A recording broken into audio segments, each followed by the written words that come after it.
Hello, my name's Dave and this is stoned.ape.adventures, and we're pretty much everything backpacking related here.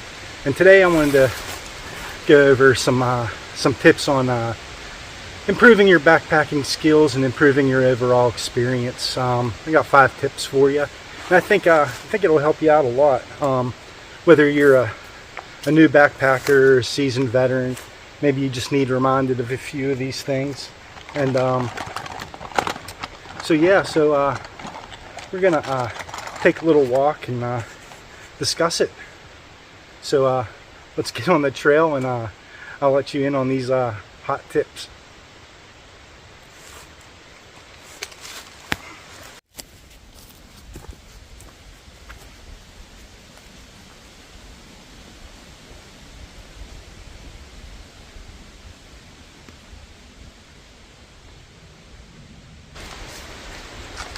Well, my first tip is documentation, and you kind of want to document your trip as much as possible. And you know, that could be pictures, videos. You want to make sure you take a selfie, take pictures with the friends you're with, take a picture of the scenery, do some video, GPS, drop pins, you know, thermometer. Document everything you can. Take notes. It's something I wish I would have done a long time ago. It would have, over the years, it would have helped me out a whole lot better if I'd have done that stuff. That way, if I want to return to a place or remember where a campsite is I want to go visit and just can't do it. Yeah, I think that's one of the most important tips I'm going to go over today too, is that documentation. You know, just documenting your trip, documenting your whole journey. It'll make your experience and next experience a lot better, and it'll make you smarter in the meanwhile. Especially, you know, taking the temperature and understanding the stuff that you're wearing, your gear, and all that stuff. But yeah, so that's the number one, is documentation. So we'll go up on the trail a little bit further, and I'll share number 2 with you.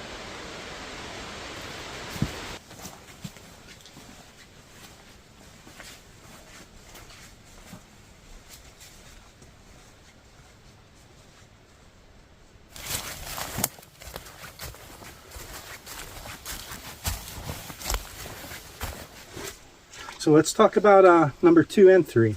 The first one is you want to be creative, and by that I mean you know, take a little paint kit with you, or a little notepad, and sketch. Do some writing.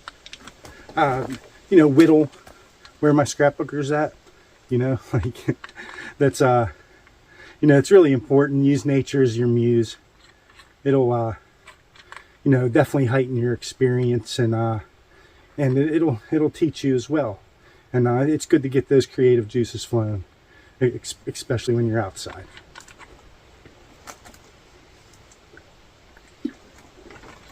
Now, number 3 is you know, you sit down and take a break for a little while, and by yourself. And if you're with a group of people, either lag behind or move ahead forward, or maybe it's at night when you're in your tent. But take as much time, and you know, if you're with a big group, let people know you're going to be gone. But take some time and sit and reflect, find a mossy rock, and just kind of let things slow down. Watch the ferns turn to the sun. Watch, you know, a squirrel running around. You know, and get that alone time, because it's something that we all need, and even you take that advantage, because it's going to help you out a lot in your mental health and all that kind of stuff. Like I said, even if you're with a group of people, you know, find that way to get that time to yourself. It's really important.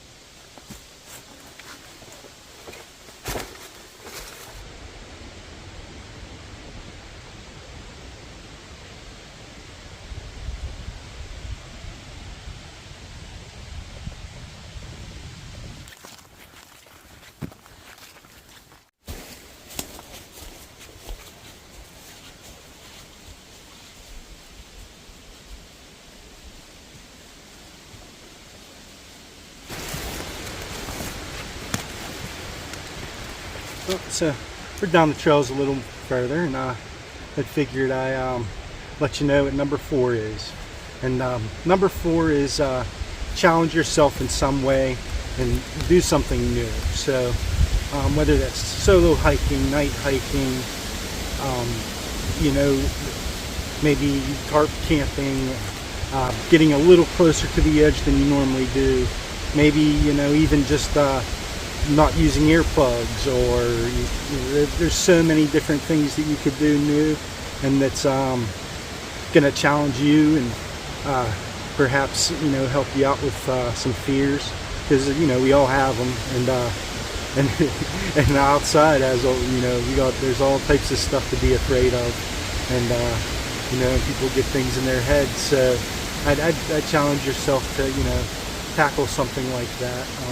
Like I said, just even getting a step closer to the edge of a cliff, or anything. Maybe you're afraid of spiders. Be the first one and just get spider webs in your face for a whole trip, and you probably won't have too much too scared of them things anymore, you know. So yeah, that's number 4, and we're gonna get moving a little ways up the trail, and I'll let you know the last tidbit there.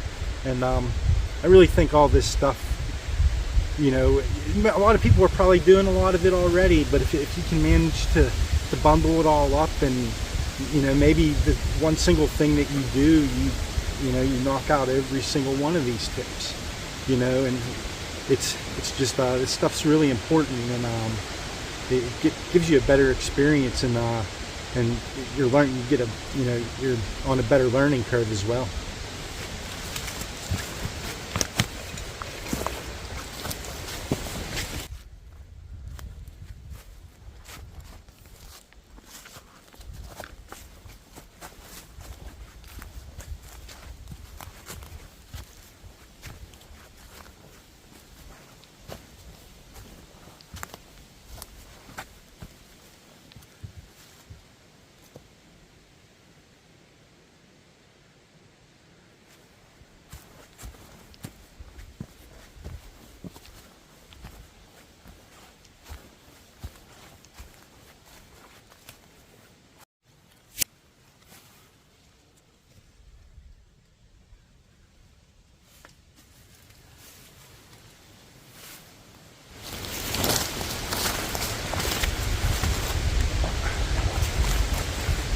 So let's take a quick little review before we get into the last tip.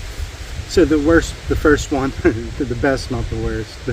The first one is you want to document your trip, and thus like your entire journey, and that'll help you learn a whole lot.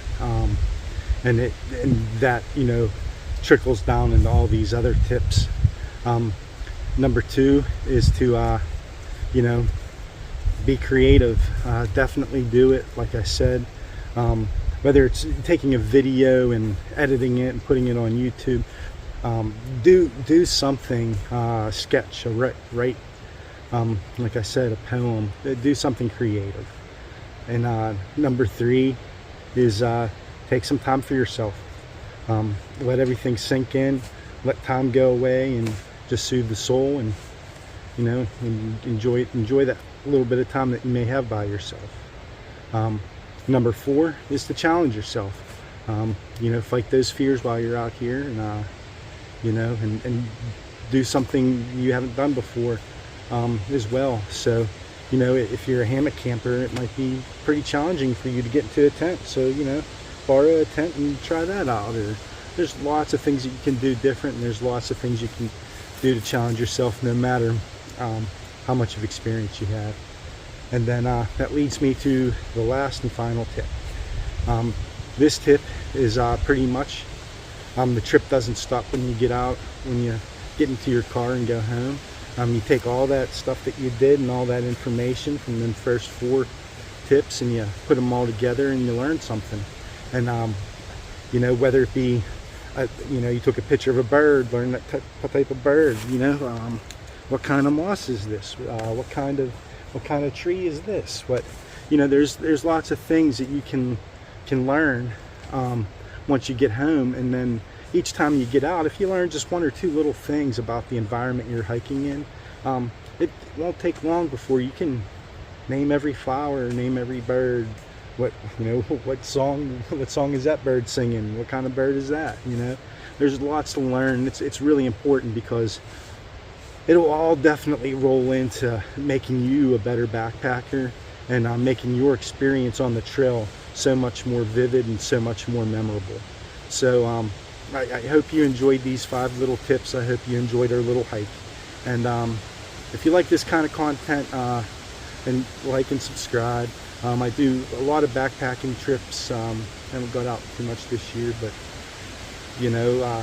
lots of good information out there, and can either help you or maybe you learn something new. Thanks again.